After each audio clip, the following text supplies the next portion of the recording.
High, প্রতি বছর জন্মাষ্টমীর আগে আমি গোপালের একটা করে ছবি আঁকি। প্রায় 4 বছর ধরে এটাই আমার রুটিন হয়ে এসেছে। তবে এবছর একটু অন্য কিছু। এবার জন্মাষ্টমীতে আমি এই দুটো গোপাল সোনার একটু নতুন লুক দেওয়ার চেষ্টা করেছি। হ্যাঁ, প্রায় 2 বছর ধরে আমার একটা বান্ধবী আমাকে রিকোয়েস্ট করছে আমি যেন তাদের বাড়ির এই বহু পুরনো দুটো গোপাল সোনার একটু অঙ্গরাগ করে দিই, কিন্তু সেটা আর করাই হচ্ছিল না। যদি আমার সময় হয় তাহলে ওর সময় হয় না, আর ওর সময় হলে আমার সময় হওয়াটাও একটু মুশকিল। অবশেষে মনে হলো যতই যা হয়ে যাক, এবার জন্মাষ্টমীর আগে কাজটা আমাকে করতেই হবে। ও মোটামুটি ভালোভাবে প্যাক করেই গোপাল সোনাদের নিয়ে এসেছিল, তবে প্যাকেট খুলে দেখলাম একটা গোপাল সোনার হাতটা একটু ভেঙে গেছে। যেহেতু বহু পুরনো, আগে থেকেই হয়তো একটু ফাটল ছিল, তারপরেও যখন ও সাইকেলের বাস্কেটের মধ্যে করে এনেছে তখন হয়তো ঝাঁকুনিতে হাতটা একটু আলগা হয়ে গেছে। আর একটা আঙুল তো আগে থেকেই মিসিং ছিল, তাই আর কি ক্লে দিয়ে আমি জিনিসগুলো বানিয়ে নিলাম।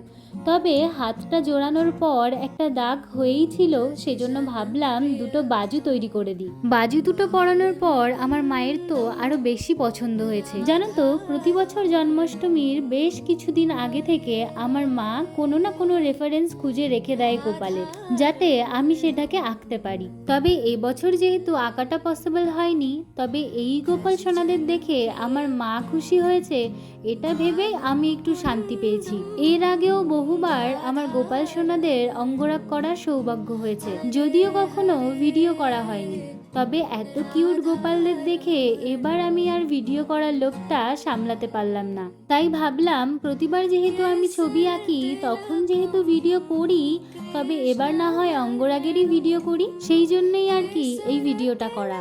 সাদা রংটা না করলে হয়তো সম্পূর্ণ জায়গাতে সেম কালারগুলো আমি আনতে পারতাম না। তাই প্রথমে সাদা কালারের বেস লেয়ারটা দেওয়ার পর আমি গোপাল সোনাদের গায়ের রং অনুযায়ী কালার মিক্স করে রং করে নিয়েছি। তারপর সমস্ত ছোট ছোট ডিটেলসগুলো অ্যাড করে ফাইনাল লুকটা কমপ্লিট করলাম। ওর থেকে জানতে পারলাম এটা ওর ঠাকুরদাদার স্মৃতি।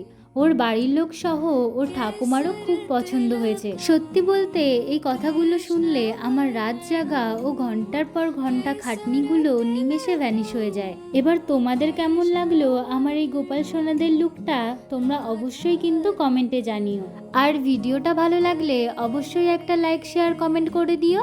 দেখা হচ্ছে খুব তাড়াতাড়ি আরও একটা সুন্দর ভিডিওতে। ততক্ষণের জন্য টাটা।